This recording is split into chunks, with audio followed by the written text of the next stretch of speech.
السلام عليكم ورحمة الله وبركاته. الحمد لله رب العالمين والعاقبة للمتقين والهادي إلى صراط مستقيم. أشهد أن لا إله إلا الله وحده لا شريك له وأشهد أن محمدًا عبده ورسوله. اللهم صل على سيدنا محمد وعلى آله وصحبه وسلم. اللهم ارزقنا العلم والفهم والعقل والحكمة. اللهم ارزقنا فهم النبيين وحفظ المرسلين وإلهام الملائكة المقربين. أما بعد.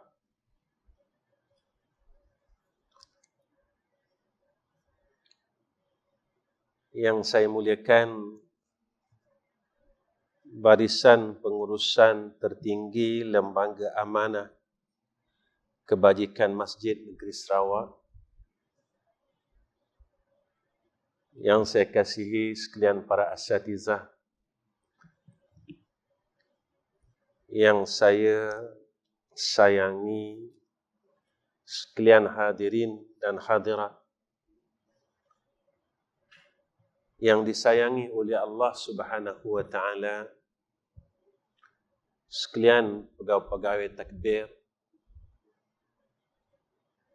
sekalian para imam, bilal, dan seluruh barisan pegawai takbir.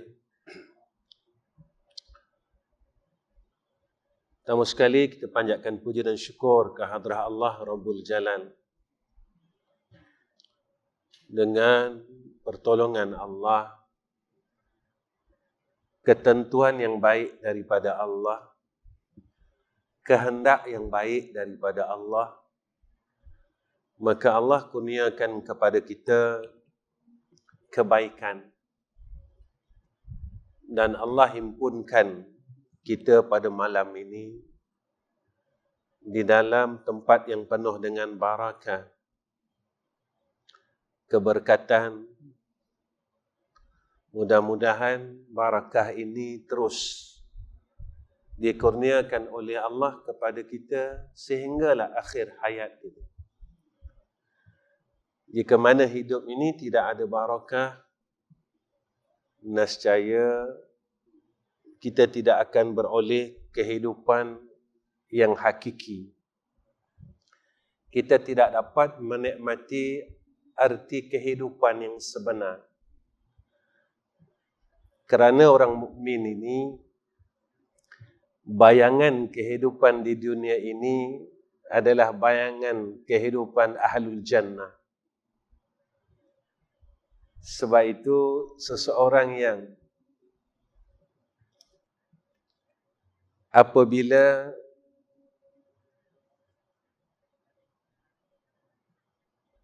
ia mengharap untuk masuk jannah Allah, maka di dalam dunia ini dia telah berusaha, bersungguh-sungguh untuk mendapat awsaf, segala sifat-sifat ahlul jannah. Seseorang yang menginginkan dan terlalu mengharapkan jannah Allah di dalam kehidupan ini bermula daripada akil balighnya. Dia akan bersungguh-sungguh memelihara akan segala sifat-sifat ahli syurga itu supaya tidak dicabut oleh Allah semasa di dalam dunia ini. Seseorang yang apabila dia digelar sebagai mahasiswa, maka tentu dia ada kriteria sebagai mahasiswa. Seseorang yang digelar sebagai orang yang bijak. Tentu dia mempunyai ausaf beberapa sifat kebijaksanaan. Maka sebab itulah ada kalam syair Jauhari yang mengenal manikam.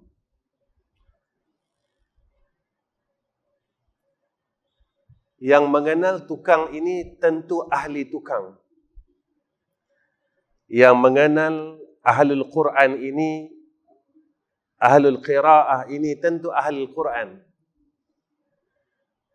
Jadi yang mengenal ahlul jannah ini adalah mereka yang mempunyai sifat-sifat ahlul jannah. Sebab itu tuan-tuan, apa yang Allah nyatakan kepada kita dalam Al-Quran, Ya ayyatuhan nafsul mutmainnah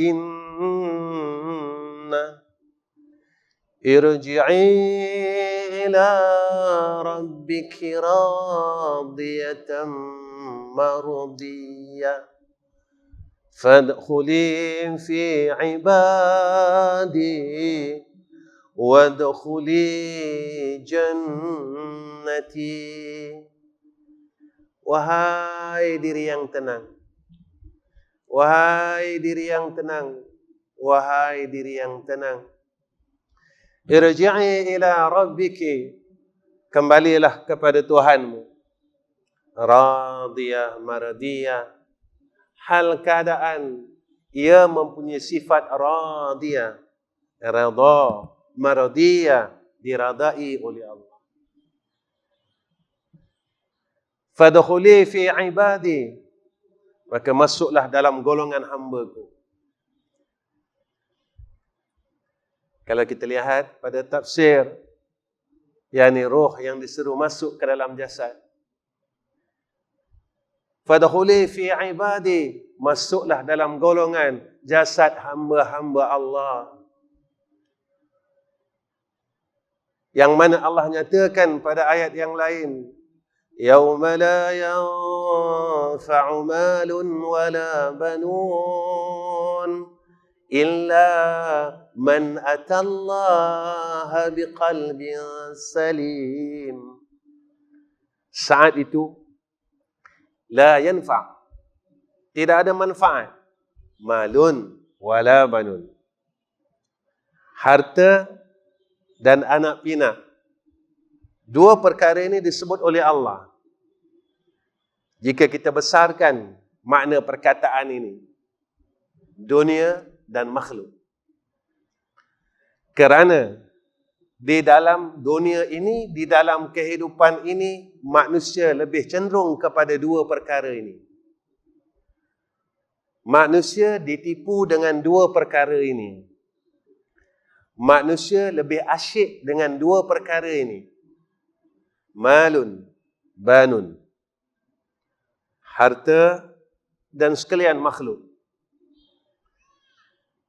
Lalu Allah mengingatkan kepada kita, la yanfa', tidak ada manfaat, tidak ada faedah, tidak ada gunanya langsung. Melainkan kata Allah, man atallaha biqalbin salim. Siapa yang datang kepada Allah? Tuan-tuan, dalam ayat Isra dan Mi'raj, Subhanallazi asra, Maha suci Allah. Allazi asra, yang mana Zat yang maha suci ini telah menjalankan, telah mengisrakan satu perjalanan. Semua orang tahu, kerana kisah ini diulang bertahun-tahun. Di manakah tujuan perjalanan itu yang diisrakan oleh Zat yang bersifat subhana, ila hadratihi Allahu. Perjalanan menghadap hadrah Allah. Wajjahtu wajhiya lilladzi fatara as-samawati wal ard. Sebab itu, seseorang yang ingin menemui hadrah Allah, dalam peristiwa Isra ini disebut kepada kita oleh Sayyidina Rasul, malaikah mengambil jasad baginda Rasulina Muhammad sallallahu alaihi wasallam daripada rumahnya dibawa ke Masjidil Haram, diisrakan. Tuan-tuan, bagi baginda peristiwa ini dinamakan Isra dan Ma'raj. Setiap diri kita, tuan-tuan, jangan lupa kita sedang berjalan menuju ke hadrah Allah. Semua orang sebenarnya sedang menuju ke hadrah Allah. Sebab itu Allah bagi tahu kepada kita dan nyatakan sebagai peringatan. Wa'bud rabbaka hatta ya'tiyakal yaqin. Ta'budlah kepada Allah. Orang yang ada sifat ta'bud, orang ini dipanggil hamba. Sehingga Allah ingatkan kepada kita, wa'bud rabbaka, berterusan menjadi hamba Allah. Orang yang diiktiraf menjadi hamba Allah ini sifatnya sentiasa beribadah kepada Allah. La ma'buda bihaqqin illallah. Dia tidak mahu menjadi hamba selain Allah. Kita selalunya tewas menjadi hamba dunia. Kita selalunya tewas menjadi hamba makhluk sehingga kita terlupa hakikatnya kita hamba Allah. Allah ingatkan kepada kita, wa'bud rabbaka hatta, kata Allah, sehinggalah ya'tiyakal yaqin, datang kepada engkau itu saat keyakinan. Di mana saat keyakinan? Yaitu saat permulaan akhirah. Sebab itu peristiwa Isra ini Allah nyatakan kepada Sayyidina Rasulina Muhammad sallallahu alaihi wasallam perjalanan menghadap ke hadrah Allah Subhanahu wa taala. Pada Nabi dinamakan Isra dan Ma'raj. Kita juga bakal bertemu dengan Allah. Semua orang, tuan-tuan. Tetapi manusia seolah-olah lupa setelah mereka mempunyai nikmat ini. Nikmat apa, tuan-tuan? Nikmat hidup. Ketika mereka mula hidup, ketika mereka mula menerima anugerah daripada Allah, mereka mula ada kehidupan, mereka mula ada harta, mereka mula ada nama, mereka mula ada kemuliaan. Ketika itu Nabi berpesan kepada kita, besok akhir zaman umat aku akan ada satu penyakit al-wahn. Sahabat bertanya, apakah al-wahn? Mereka ini terlalu kasih kepada keduniaan. Mereka ini terlalu sayang dengan harta dunia. Mereka ini terlalu cinta dengan harta dunia. Yang keduanya, kata Nabi, mereka akan takut mati. Kerana terlalu sayangnya dengan harta yang ada di sekelilingnya, mereka takut untuk menemui Allah. Kerana mereka terlalu sayang dengan apa yang ada di sekelilingnya, sehingga mereka memberontak untuk menemui Allah. Qul innal mauta alladhi tafirruna minhu fa innahu mulaqikum. Qul innal mauta alladhi tafirruna minhu fa innahu mulaqikum, kata Allah. Mati itu semua orang nak lari. Tapi Allah ingatkan kepada kita, fa innahu mulaqikum. Ingat bahawa kematian itu pasti datang. Antara rahsia perkara kematian ini dirahsiakan oleh Allah supaya kita sentiasa hati-hati dan waspada. Sayyidina Rasulina Muhammad sallallahu alaihi wasallam mengingatkan kepada kita, malaikatul maut menziarahi kita satu hari satu malam 25 kali melihat bilakah saat kita bertemu dengan Allah. Tuan-tuan,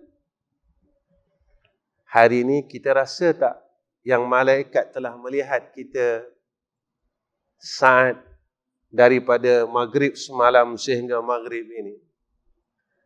Ataupun kita tak merasakan hari ini aku bakal mati? Ataupun aku tak merasakan langsung bahawa aku akan mati? Sebab itu Nabi sallallahu alaihi wasallam mengingatkan kita dalam sebuah hadis, al-kayyisu man dana nafsahu wa amila lima ba'dal mauti. Orang yang berakal, kata Nabi, al-kayyis man dana nafsahu, mereka sentiasa lawan hawa nafsunya, yang tak mau balik dengan Allah, yang lupa kepada Allah, yang Allah bagi tahu kita, innan nafsal ammaratu bisu. Nafsu amarah ini nafsu yang jahat, yang tak mau pulang kepada Allah. Lalu mereka yang bijak, kata Nabi, mandana nafsahu, mereka sentiasa lawan hawa nafsunya yang tak mau balik dengan Allah. Wa amila lima ba'dal mauti, dan orang yang bijak, mereka ini beramal bagi barang selepas mati. Sebab itu tuan-tuan, hamba Allah ini, mereka memikirkan tentang kehidupan selepas hidup ini. Mereka tidak banyak memikirkan tentang hidup ini. Mereka memikirkan hidup selepas hidup. Di dalam dunia sekarang, semua orang ada kenderaan.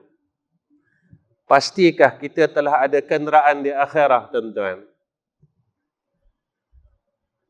Kita dengar peristiwa Isra' dan Mi'raj, Nabi ada kenderaan akhirah itu digelar dan semua orang tahu, Buraq.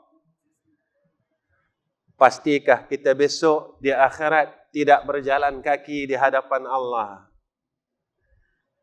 Kita tidak merangkak seperti mana yang disebut oleh Sayyidina Rasulina sallallahu alaihi wasallam di yaumul mahsyar. Kita tidak susah berjalan di yaumul akhirah kerana kita tidak mempunyai buraq. Kita akan tersangkut di titian sirat disebabkan dosa kita yang terlalu banyak dengan Allah. Allah nyatakan kepada kita, walau tara idzal mujrimuna nakisu ru'usihim 'inda rabbihim.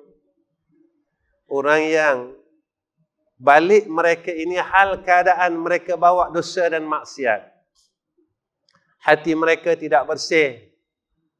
Dalam keadaan mereka banyak dosa dengan Allah. Ustaz, saya tak ada dosa rasanya. Ujub ini bukan dosa. Kibir ini bukan dosa. Sum'ah itu bukan dosa. Riya itu bukan dosa. Hubud dunia bukan dosa. Hubud jah bukan dosa. Tamak itu bukan dosa. Tidak rada dengan qada Allah bukan dosa. Kasih dengan keduniaan bukan dosa. Tuan-tuan, kalau kita sakit zahir, semua orang beri takziah pada kita. Tetapi kalau batin kita sakit, tuan-tuan, tidak ada siapa pun yang mempedulikan kita. Ketika hati kita sakit, tuan-tuan, sakit apa? Hati kita penuh dengan hubbud dunia, kasih dengan keduniaan. Hati kita penuh dengan kesombongan dengan Allah. Hati kita penuh dengan ujub, merasa diri kita terlalu baik, sehingga kan kita merasakan akulah ahlul jannah. Walhal syarat untuk masuk syurga Allah ini terlalu berat, besar, dan sehingga kan Imam Syafi'i tawaduknya dia menazamkan satu nazam. Tuan-tuan, ini Imam Asy-Syafi'i. Ilahi lastu lil firdausi a'la. Ya Allah, aku ini tidak layak untuk masuk syurga Engkau. Ini Imam Syafi'i, tuan-tuan. Bagaimana kita yang tidak setaraf dengan Imam Asy-Syafi'i boleh mengaku bahawa kita ahli syurga? Boleh mengaku yang aku ini adalah ahli syurga Allah. Imam Asy-Syafi'i rahimahullahu ta'ala mujtahid mutlak, masih lagi mampu mengatakan wala aqwa ala naril jahim. Ya Allah, aku tak kuat masuk neraka Engkau, ya Allah. Tuan-tuan, selama kita hidup 40 tahun, pernah tak kita cakap dengan Allah, ya Allah, jika mana aku masuk ke dalam neraka-Mu, nescaya aku tidak akan berpeluang, ya Allah, untuk merasa kenikmatan syurga-Mu. Ataupun kita memang terlalu yakin kita ahli syurga Allah. Saya selalu berpesan dengan diri saya, jikalah insan yang sehebat Imam Asy-Syafi'i rahimahullahu ta'ala masih boleh mengakui bahawa dia tidak layak menjadi ahli syurga dan dia itu tidak kuat untuk duduk dalam neraka Allah, mana mungkin kita ibadah yang tidak seberapa ini, akhlak yang tidak baik ini, kita boleh mengatakan dan selesa bahawa aku ini ahli syurga dan tidak akan masuk neraka Allah. Penyakit hati yang ada dalam diri kita, tidak ada siapa yang akan mengasihaninya. Tapi kalau kita sakit jantung, orang akan ramai-ramai doakan kita sebelum kita dah buat pembedahan. Orang akan semayang hajat, tuan-tuan, ya Allah, selamatkanlah Tuan Haji ini yang akan membuat pembedahan jantung pada esok hari. Tetapi tuan-tuan, ketika hati kita benar-benar rosak, hati yang penuh dengan hasad dan dengki, hati yang penuh dengan ujub yang merasa kita dalam kebaikan, hati yang penuh dengan hubbud dunia, yang sehinggakan penyakit hubbud dunia yang ada pada kita, tuan-tuan, kita sanggup kehilangan Allah daripada kehilangan harta kita. Kasihnya kita dengan dunia ini, kita sanggup meninggalkan Allah demi harta kita, demi dunia ini. Biar aku miskin Allah, tetapi jangan aku miskin harta dunia. Walaupun Allah memberitahu kepada kita ad-dunya mata'ul ghurur, dunia itu tipu daya, kata Allah, la'ibun wa lahwan, tetapi kita masih lagi ditipu dengan perkara yang sama puluhan tahun. Tuan-tuan, dalam peristiwa Isra dan Mi'raj, Allah didik kita. Perkara pertama yang perlu kita selesaikan adalah qalbun kita. Sebab itu berlakunya penyucian. Pada saya, tuan-tuan, saya tak berani nak mengatakan bahawa hati Nabi kita Allahu, hati baginda Rasulullah sallallahu alaihi wasallam itu kotor. Saya tak berani mengatakan bahawa malaikat Jibril alaihissalam membuang kotoran dalam hati qalbun Nabi Muhammad sallallahu alaihi wasallam. Tetapi sebagai iktibar kepada umatnya. Seseorang yang ingin terus menghadap ke hadrah Allah, seseorang yang ingin menghadap hadrah Allah perlulah menyuci batinnya. Tuan-tuan, Allah takkan terima hamba-Nya yang sombong kerana Allah ini sifatnya maha sombong. Ketika kita datang kepada Allah,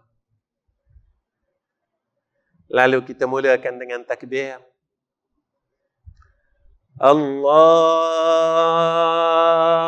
Akbar. Ya Allah, Engkau-Lah yang maha besar. Tetapi orang yang dalam keadaan mereka ini yang tidak sombong dengan Allah, ketika ia mengucapkan takbir, ia dapat merasakan kebesaran Allah. Bagaimana ia boleh merasakan kebesaran Allah? Kerana hatinya telah dibersihkan oleh Allah Subhanahu wa taala. Hati Sayyidina Rasulina Muhammad sallallahu alaihi wasallam, jalan ilmunya yang diceritakan kepada kita dicuci dan dicuci sebelum memulakan perjalanan Isra itu. Sebab itu tuan-tuan, apa yang berlaku ke atas Nabi kita Muhammad sallallahu alaihi wasallam, maka selepas daripada peristiwa Isra dan Mi'raj, kita pernah mendengar satu hadis Nabi sallallahu alaihi wasallam yang mana Rasulullah itu salat sehingga bengkak kakinya. Lalu ditanya oleh Aisyah, "Ya Habibi, ya Habib Allah, cukuplah." Ketika Sayyidatina Aisyah melihat kaki Rasulullah itu bengkak, tuan-tuan, Sayyidatina Aisyah pujuk Rasulullah, "Ya Rasulullah, cukuplah." Kalau bahasa kita, "Wahai kekasih Allah, berhentilah semayang." Ya Rasulullah, berhentilah semayang sebab kaki engkau dah bengkak. Tuan-tuan, fitrah seorang isteri, apabila melihat suaminya dalam keadaan yang sakit, isteri mana yang mampu melihat suaminya sakit, tuan-tuan? Tidak ada seorang isteri yang salihah yang mampu melihat suaminya sakit, tuan-tuan. Tidak ada seorang isteri yang salihah. Sayyidatina Aisyah beritahu kepada Rasulullah, "Ya Rasulullah, ya Habib Allah, berhentilah salat kerana kakimu telah bengkak ya Rasulullah."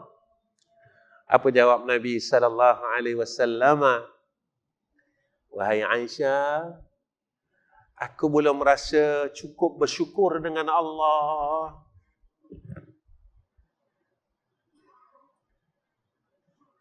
Tuan-tuan, kita dah rasa hebat ya tuan-tuan.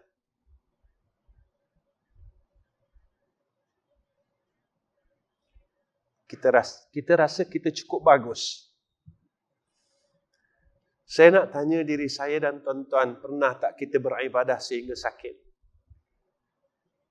Ataupun kita sanggup mengejar dunia sehingga sakit?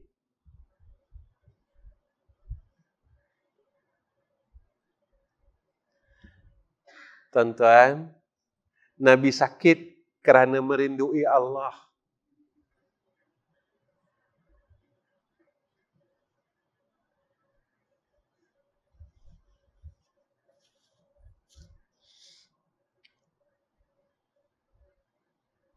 Nabi rasa terseksa kerana merindui Allah. Tuan-tuan, kita tanya diri kita, tuan-tuan, selama kita hidup, berapa kalikah kita merasakan bahawa yang aku ni rindu sangat dengan Allah. Allah yang sangat baik dengan aku. Allah yang sangat sayang dengan aku. Allah yang terlalu kasih kepada hamba-Nya.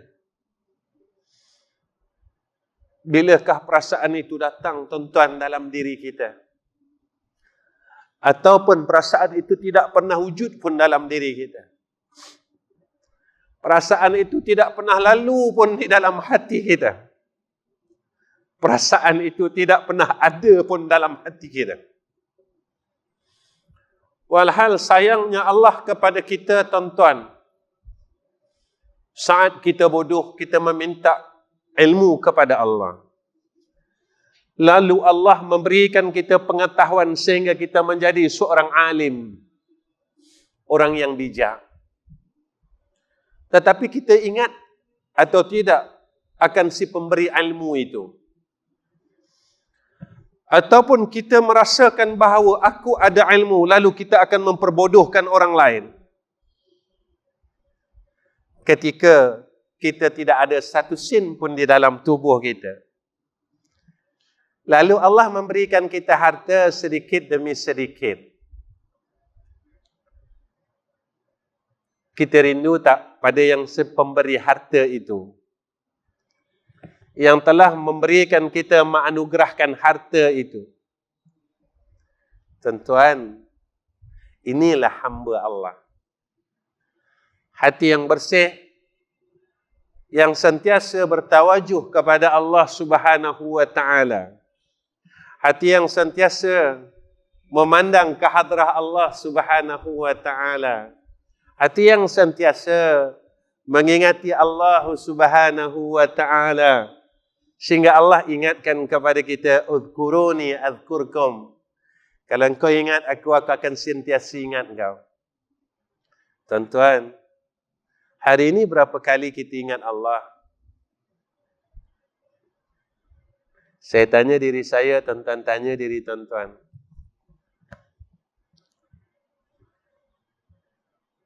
Berapa kali kita ingat Allah? Berapa kali kita sebut nama Allah? Berapa kali kita panggil nama Allah? Betul Nabi cakap, umat aku ini, manusia ni, kata Nabi, dia akan ingat Allah dalam dua hal. Satu, bila dia susah sangat. Bila dia susah, dia akan ingat Allah. Tapi bila dia senang, dia akan tinggalkan Allah, kata Nabi. Dia tak pedulikan Allah, kata Nabi. Dia akan tinggalkan Allah, dia akan lupakan Allah. Yang kedua, Nabi kata, bila kita dalam keadaan yang sakit, kita akan ingat Allah. Tapi waktu kita sehat, kita akan lupakan Allah. Lalu saya akan bertanya diri saya dan tuan-tuan, sebenarnya kita dah buat apa dengan Allah, tuan-tuan? Kalau dengan manusia, kita boleh cakap macam ni, kacang lupakan kulit. Kalau dengan Allah, kita nak cakap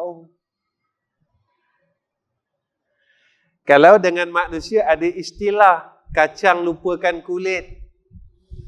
Kita dah buat baik dengan dia, tiba-tiba dia lupakan kita, waktu dia senang, dia telah lupakan kita. Bagaimana kita dengan Allah Subhanahu wa Ta'ala?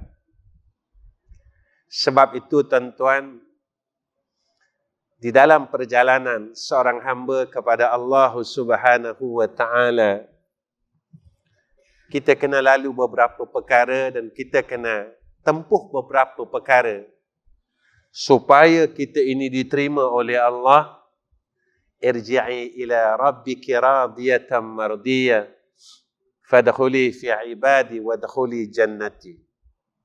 Yang pertama, kata Imam Al-Ghazali rahimahullahu ta'ala, perlunya kita melalui fasa ilmu.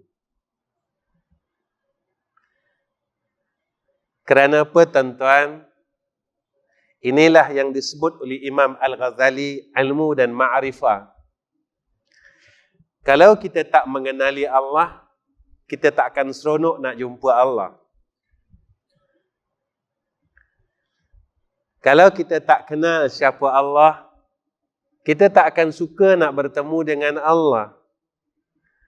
Sebab itu saat kewafatan Nabi kita Muhammad sallallahu alaihi wasallam, ketika malaikah menawarkan kepada Habibana supaya ditangguhkan kewafatannya, Nabi kata jangan, kerana aku terlalu rindu untuk bertemu dengan Tuhanku yang maha tinggi.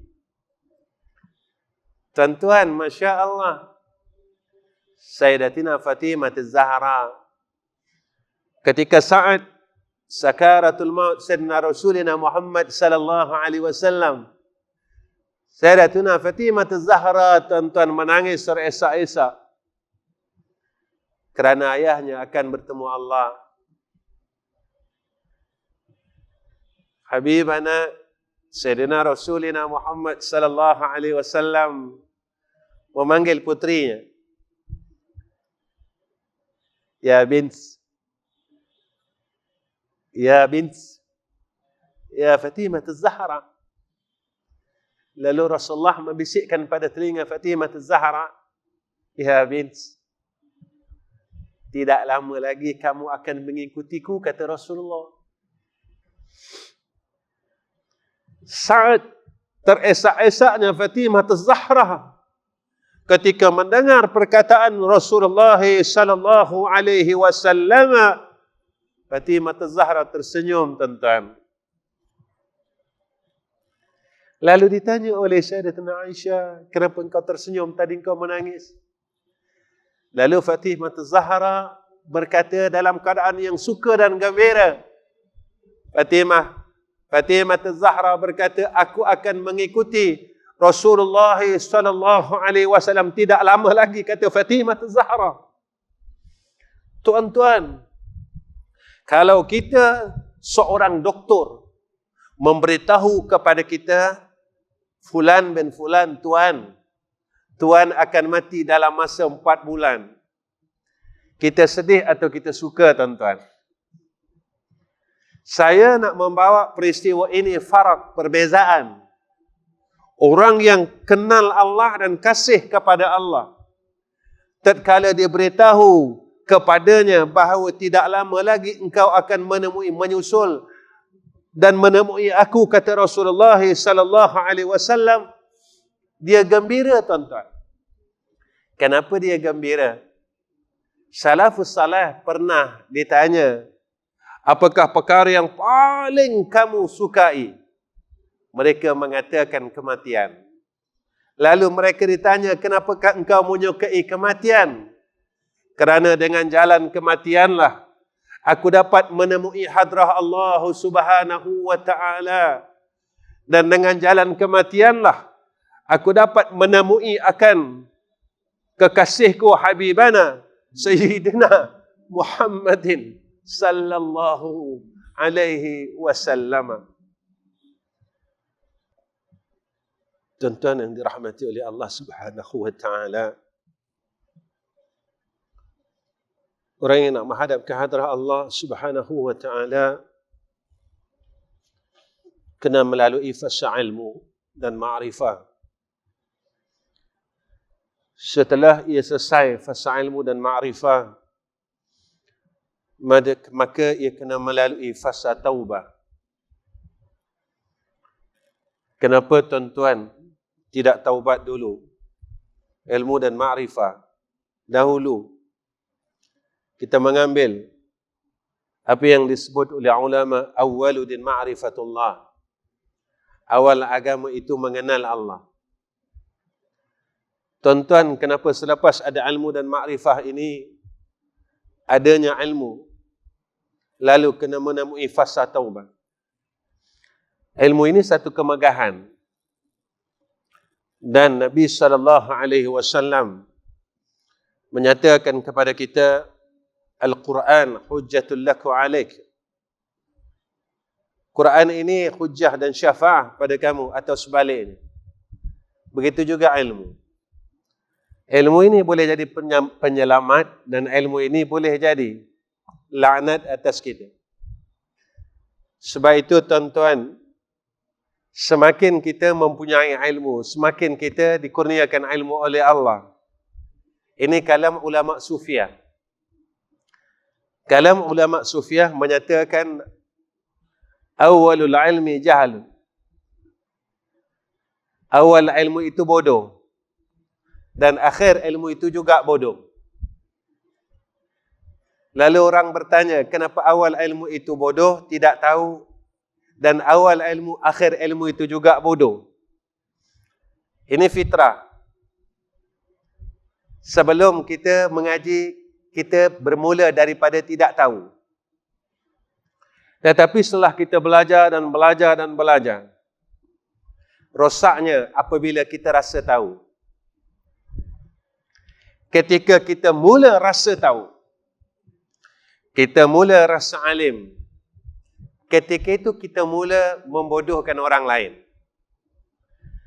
Ulama sufiah menyatakan, semakin mereka ini ada ilmu, semakin mereka dapat merasakan bahawa mereka ini hamba yang masih jahil dengan Allah.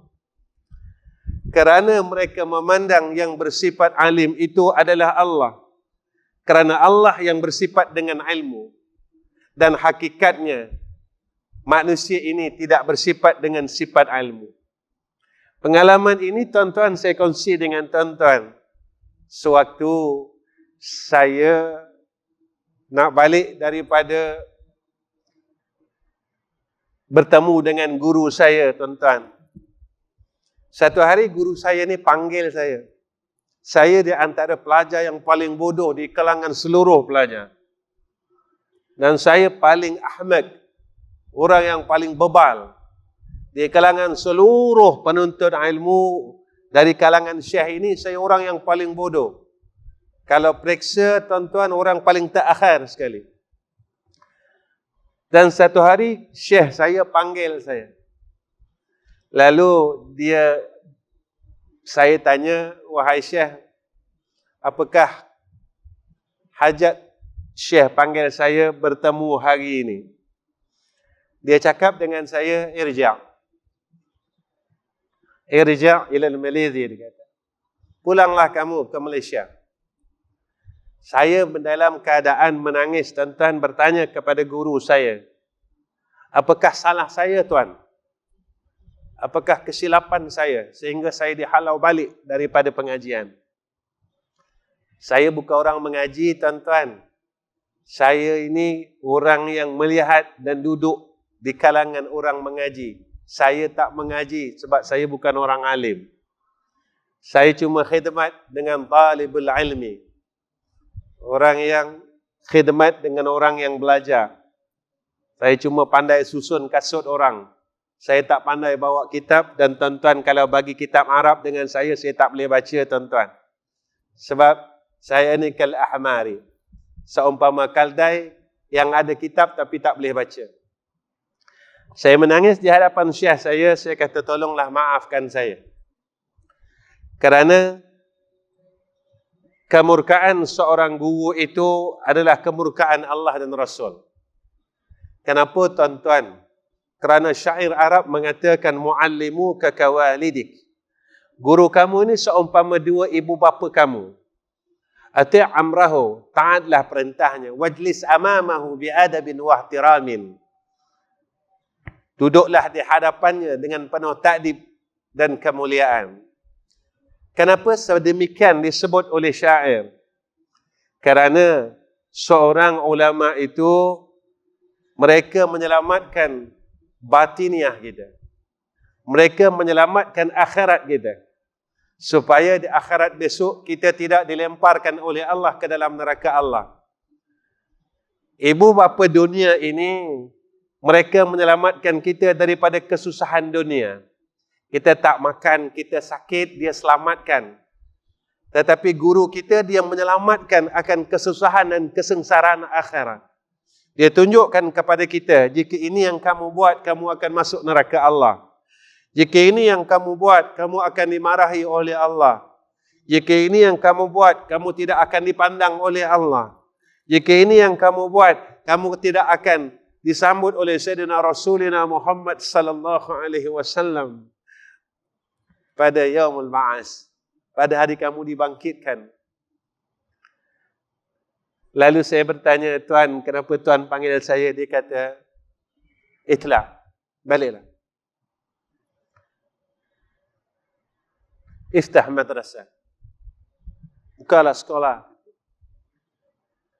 Saya tanya dia, Tuan, saya lah orang paling bodoh di dalam dunia ini. Lalu dia kata apa, tuan-tuan? Tidak ada seorang ulama dan orang yang berilmu itu merasakan dirinya berilmu. Kerana orang yang berilmu itu, kata Syekh kami, mereka sentiasa memandang akan Allah yang maha berilmu. Jika mana kamu merasakan kamu berilmu, kamu telah menggunakan dan memakai akan awsafillah, sifat Allah.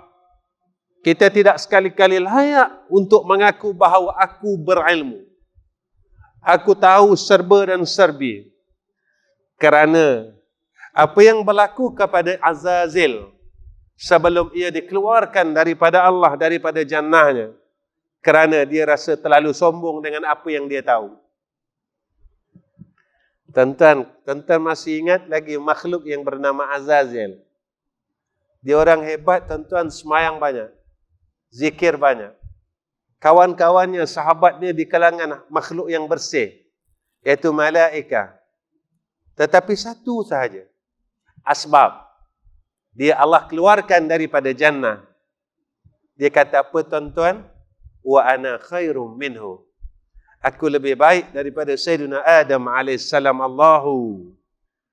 Tuan-tuan, sekali dia cakap, Allah keluarkan daripada syurga. Tuan-tuan, dalam diri kita berapa kali kita rasa aku lebih baik daripada dia? Sekali. Dah 50 tahun. Dah 60 tahun. Aku lebih bagus dari dia. Aku lebih tahu dari dia. Aku lebih hebat dari dia. Tuan-tuan, makhluk yang berkata wa ana khairum minhu dikeluarkan oleh Allah daripada syurga, apakah kita yang belum masuk syurga lalu kita berkata sedemikian, kita rasa demikian, kita akan dijemput oleh Allah masuk ke dalam jannah?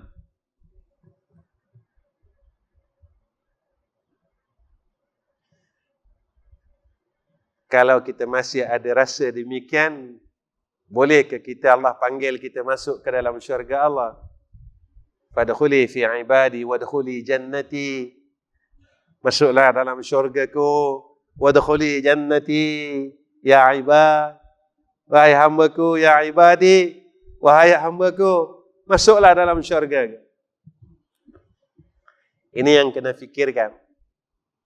Tuan-tuan, sebab itu, ini yang disebutkan oleh ulama dalam kitab Qatrul Ghasyiyah fi Ilmi Sufiyah. Apa yang dinyatakan kepada kita, orang yang nak menghadap ke hadrah Allah, 5 perkara ini perlu wujud di dalam kehidupannya.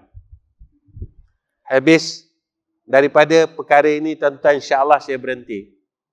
Yang pertama, kata ulama, at-taubah.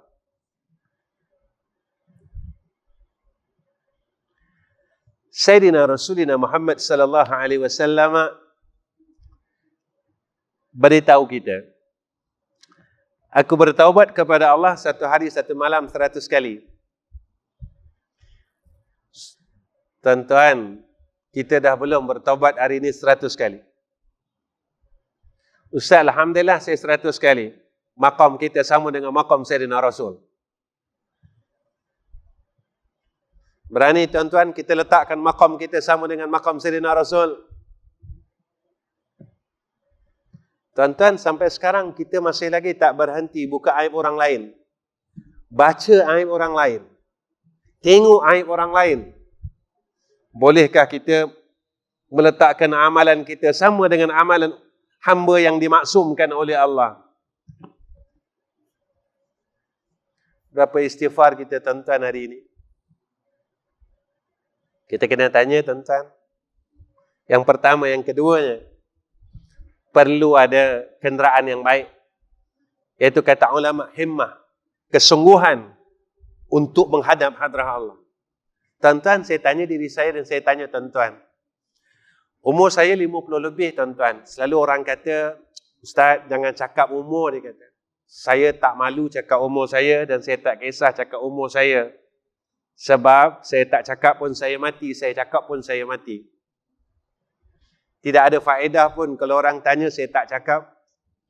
Tak ada faedah pun, tuan-tuan. Ustaz, nanti kalau orang tahu umur Ustaz muda, orang takkan hormat Ustaz. Tuan, biar kita dihina dalam dunia, tetapi kita dimuliakan oleh Allah Subhanahu wa taala. Biar kita kehilangan dunia, tetapi kita tidak kehilangan pemilik dunia. Biar kita kehilangan harta, tetapi kita tidak akan pernah hilang pemilik harta. Biar kita kurang dunia sekalipun, kita tidak akan pernah hilang akan pemilik dunia, iaitu Allah Azza wa Jal. Saya tanya diri saya dan tuan-tuan, keinginan kita, kesungguhan kita. Umur saya 53, tuan-tuan, tahun ini. Dalam masa 53 tahun, berapa kalikah hati saya teringin untuk masuk syurga Allah? Tuan-tuan kena tanya diri tuan-tuan. Selama tuan-tuan hidup, berapa kalikah tuan-tuan teringin sangat nak masuk syurga Allah? Atau tuan-tuan dalam hidup tuan-tuan tak pernah terasa teringin itu? Kita tak boleh tipu Allah, tuan-tuan. Selama umur kita 60 tahun, berapa kali kita rasa, ya Allah, aku teringin sangat nak masuk syurga Engkau, ya Allah. Berapa kali, tuan-tuan? Kita tak rasa kan? Sebab kita rasa semayang kita boleh masuk syurga. Kita rasa zikir kita ini boleh masuk syurga, tuan-tuan. Kita rasa sedekah kita boleh masuk syurga, tuan-tuan. Sebab itu, keinginan yang tinggi itu tidak ada di dalam hati kita. Tuan-tuan, kena tanam perasaan ini. Ketiga, kena ada senjata yang kuat, kata ulama, iaitu kena ada amalan yang khususi. Jadikanlah, tuan-tuan, satu amalan menjadi amalan yang khusus. Apa dia? Jika tuan-tuan baca Quran, jadi Al-Quran itu amalan khususi, tuan-tuan. Jika tuan-tuan rajin beristighfar, jadikanlah istighfar itu amalan khususi. Jika salawat, jadikan salawat itu amalan khususi. Kerana kata ulama, dalam orang yang nak berjalan kepada Allah, kena ada senjata yang hebat. Kerana apa perlu ada senjata? Kerana di keliling kita banyak tipu daya, tuan-tuan. Yang keempat, kerana ada sahabah. Sebab itu pengajaran dalam Isra' dan Ma'raj, perjalanan Nabi bertemankan akan Jibril AS. Carilah sahabah, kata Ibn Atta'illah Askandariyah dalam kitab Hikam. Sahabat yang perkataannya sentiasa menunjukkan jalan untuk engkau dekat dengan Allah. Cari kawan ini, tuan-tuan. Dan yang kelima, kata ulama, carilah orang yang dapat membimbing kita zahir dan batin kita. Diberikan kita ilmu jasadiah, zahiriah, dan ilmu rohaniah.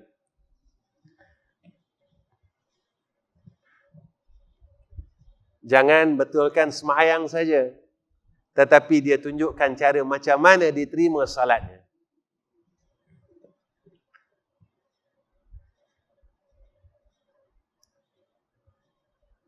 Kita jaga syarat, jaga rukun, sah pada fiqah.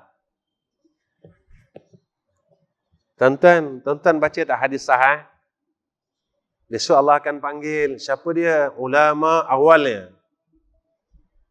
Engkau ajar orang kerana apa? Allah tanya, kerana engkau, ya Allah. Allah kata engkau bohong. Sebab yang tahu di sini hanya Allah. Benar ke kerana aku, kata Allah? Bukan kerana dunia.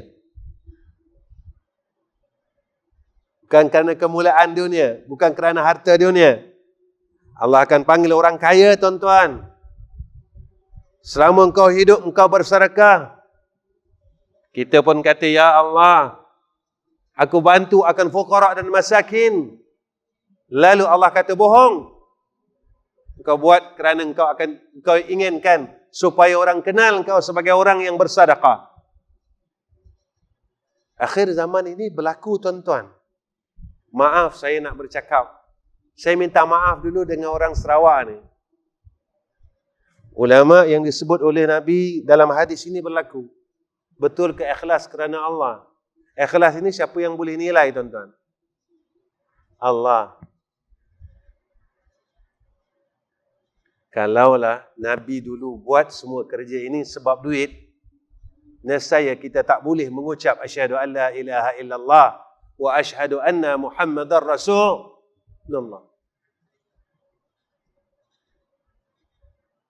Kalau Nabi buat sebab harta dunia, nescaya kita tak akan kenal Islam itu.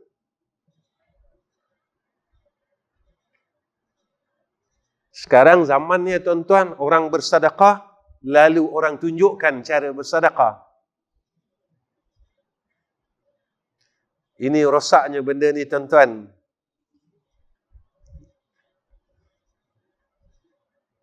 Tuan-tuan kena jaga. Ketika kita ambil gambar orang yang kita beri sedekah, apakah perasaan maruah dia? Semua orang satu dunia, satu tempat itu kenal yang kau ni orang miskin. Tuan-tuan pernah tanya tak apa perasaan abang ketika saya ambil gambar dan letak di media massa? Kita pernah tahu tak perasaannya, tuan-tuan? Allah kata bohong. Allah panggil golongan yang ketiga, iaitu qari. Kita kata kita baca Al-Quran. Baca Al-Quran kerana engkau, ya Allah. Allah kata kau bohong. Dalam hatimu terlintas kerana manusia yang berada di sekeliling kau. Supaya orang puji engkau. Bacaan kau baik. Bacaan kau bagus. Bacaan kau cantik. Taranum kau bagus. Allah heret ketiga-tiga golongan ini. Malaikat pun heret dan lempar ketiga-tiga golongan ini ke dalam neraka Allah. Ketika itu, tuan-tuan, sayup bunyi suara orang yang dicampakkan ke dalam neraka Allah. Malaikat mengambil golongan-golongan ini, lalu dicampakkan ke dalam nerakanya. Sayup, tuan-tuan. Allah.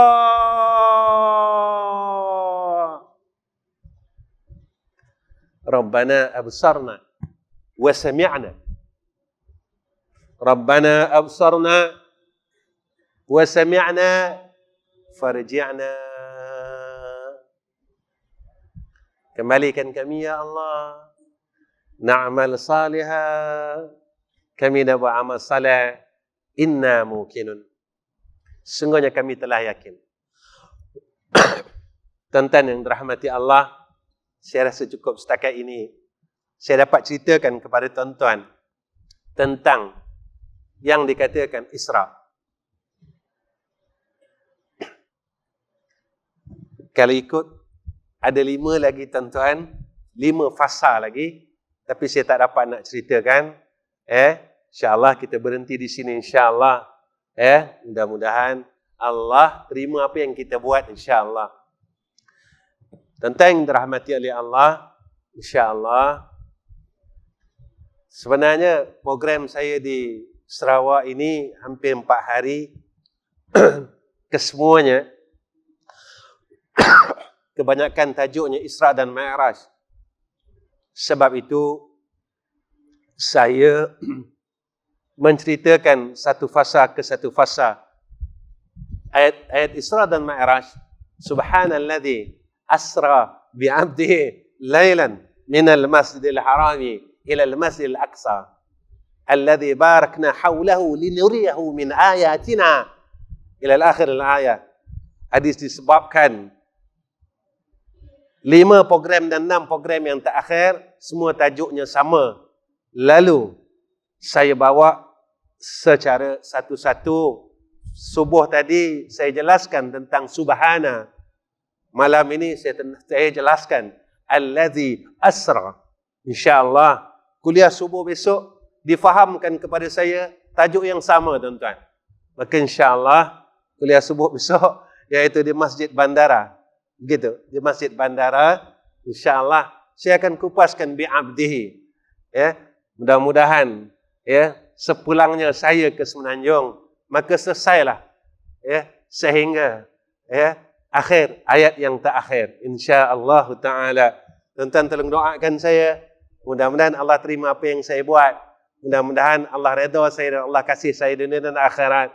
Kerana jalan ini terlalu susah ya, jalan ini terlalu susah, tuan-tuan, sebab jalan untuk menagih rahmat dan menagih redha Allah Subhanahu wa taala. Tuan-tuan, mudah-mudahan Allah terima apa yang kita lakukan dan apa yang kita berikan kepada Allah, kita tunjukkan kepada Allah. Ya Allah, ini yang mampu aku buat. Tuan-tuan tolong doa. Sepatutnya saya tak payah bercakap, tuan-tuan, tapi saya nak bagi tahu. Tuan-tuan, kenapa saya terlalu minta doa, tuan-tuan? Sebab saya pergi ke mana-mana, saya tidak mengambil apa-apa sagu hati masjid, sebab saya berjalan sendiri. Jadi pihak di mana-mana, bukan di masjid ini aja, tuan-tuan, di seluruh masjid, di seluruh alam.